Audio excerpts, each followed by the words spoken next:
damage to this council and to the city, I would recuse myself. But I feel comfortable enough to make it, but I will decide not to do that. And I still can't figure out why this resolution singles me out. I think it should be addressed to see whether more turpitude, misdemeanor, what is allowed and what is disallowed. So I'll excuse myself. Thank you.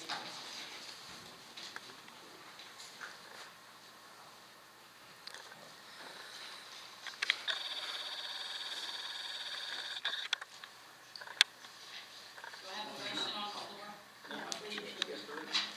Consideration of directing the city attorney to initiate a declaratory judgment action pursuant to West Virginia Code Section 55-13-1 et sec, seeking legal determination as to whether conviction for domestic assault pursuant to West Virginia Code Section 61-228B is a crime involving moral turpitude.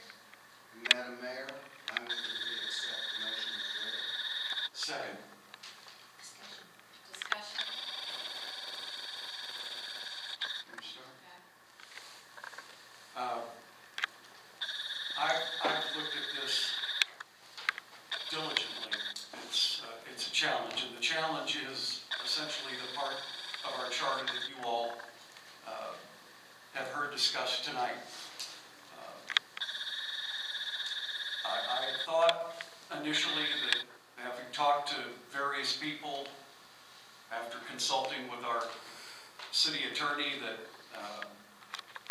I could support seeking an outside opinion as to whether this particular incident, this particular conviction is consistent with moral turpitude.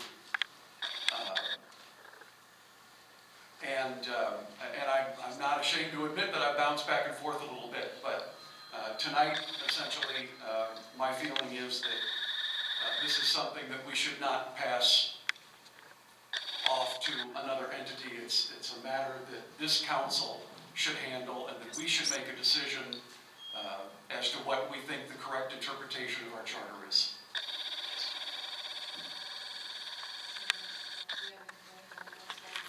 Well, my comment would be, as I've thought all along, obviously, as the rest of us do, we want a quick, just solution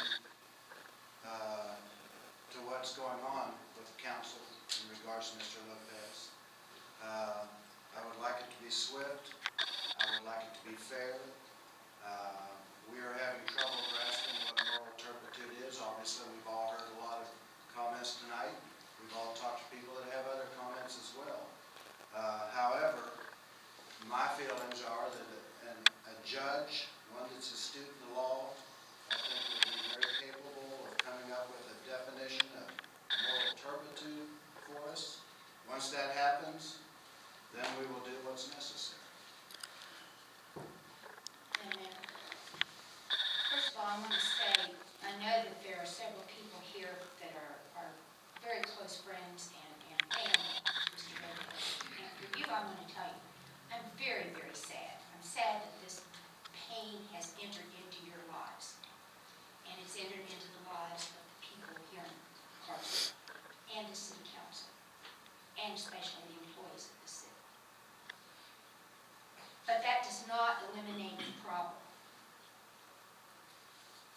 Our charter, and this is quite an odd thing, that the charter as it exists today was adopted by the people of Clarksburg in an election on February 14th, 1957.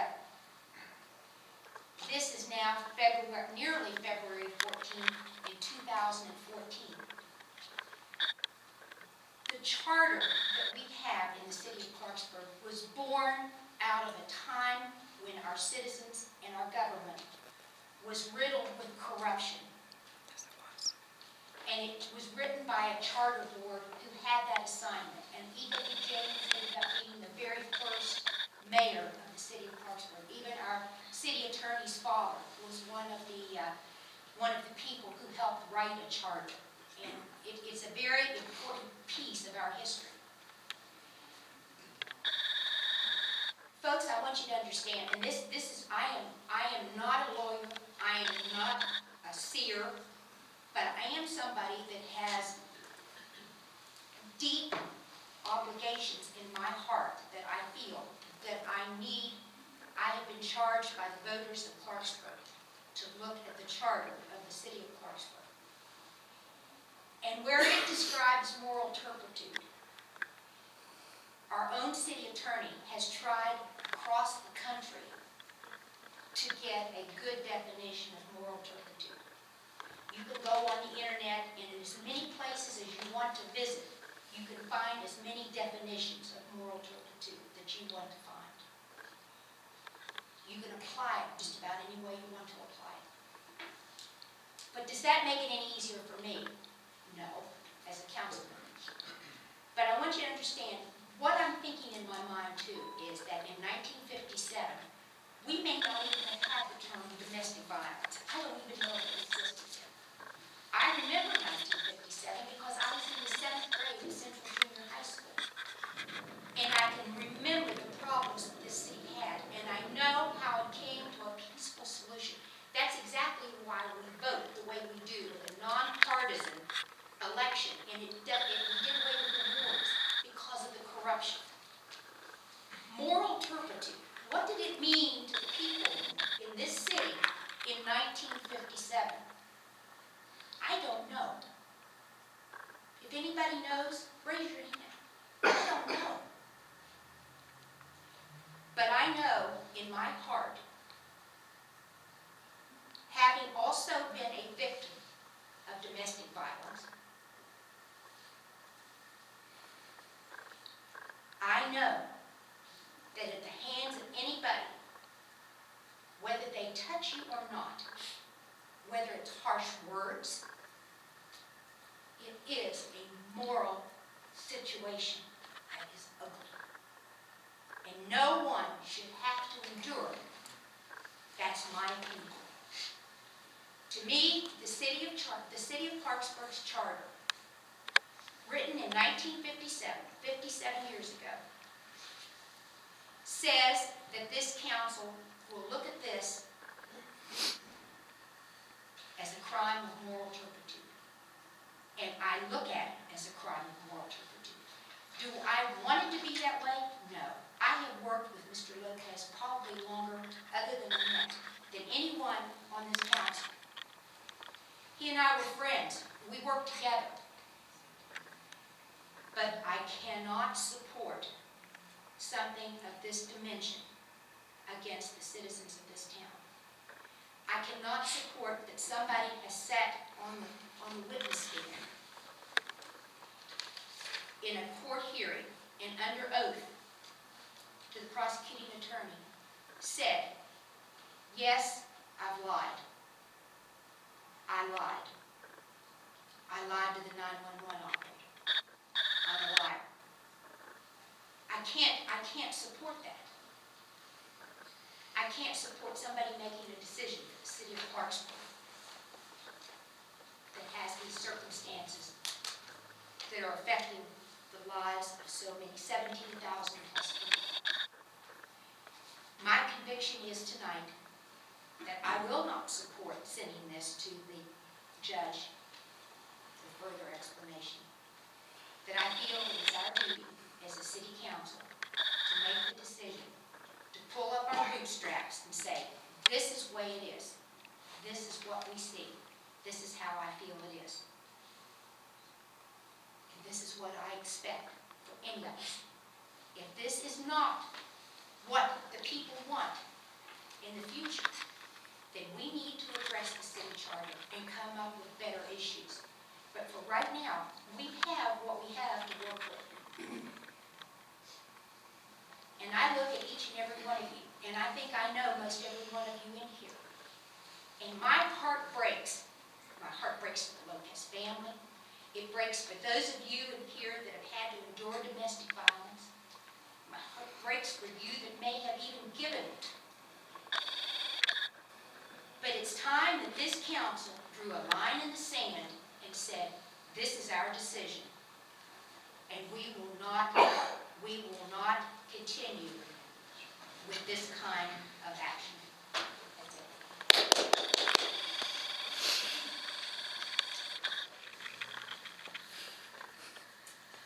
You know, I'm the newest kid on the block here, and I have to say, it's been a hell of a 7 months. This is not what I thought it was going to be. It's not fair to the citizens of Clarksburg and the taxpayers, and we need to come up with a decision of what we're going to do here. I mean, it's 7 months.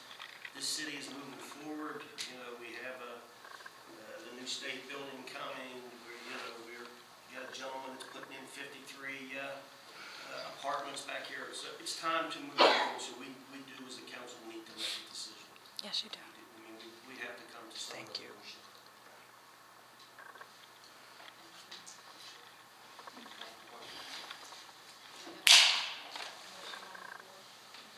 That sounded bad. Call for All in question. favor? Opposed? No. Margaret Bailey? No. Robert Kaplan? Yes. Sam Lopez? Jim Alphajo? Yes. Patsy Tricom? Yes. Vice Mayor Bowden? No. Mayor Lawrence? No. Didn't Mr. Mafferty say no? So the motion has been denied. The motion for what? Comments? Motion to refer it to a court. Hey, Martin, Good. just as fast as possible, let's go ahead and move forward with that paving list. Let's go ahead and get it to as fast as possible, let us know what streets are going to get done this year, so that way we can. So what happens now? What happens is they have to introduce a motion at the next meeting. This is not on the agenda. The open meeting law requires that it be on the agenda. It was considered the Zeke Lopez incident on the agenda. There is no reason why. Does anybody else have any comments? Yes. I'm sorry. Yes. First of all, I wanted to say that I wanted to thank Public Works. This has been a very challenging time, and I wanted to publicly thank them for the job that they have tried to do to keep our streets in the city movable and getting our people to where they need to be. Our men have worked many hours over and above the call of duty, and I do appreciate that. It's a shame they had to make so many potholes.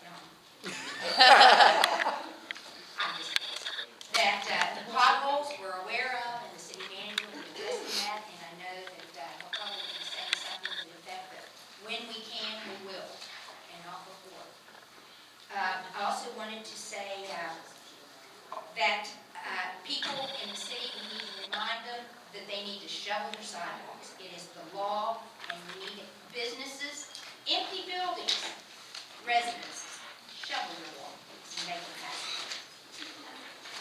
Yeah, I just have one quick comment. As you know, this motion died. I think what this council needs to do is get back on track, address the projects that we have on our plate, because for the last few months, we have done nothing but address this issue. Get rid of them. And I'm happy to see that it's been denied, so that we could go about and do what we've been elected to do for this city, and it is to move it forward.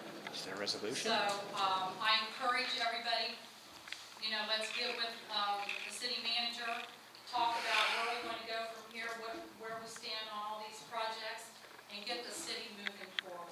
What is the resolution then? We don't understand. Second. So now you're leaving with no motion, no resolution. The question is Mr. Lopez still a member of the council? Is Mr. Lopez still a member of the council? When will that And- be addressed? So, No. that's not okay. I don't know what happens here. I can't answer that. Can a city council member Come on. This is unreal to me.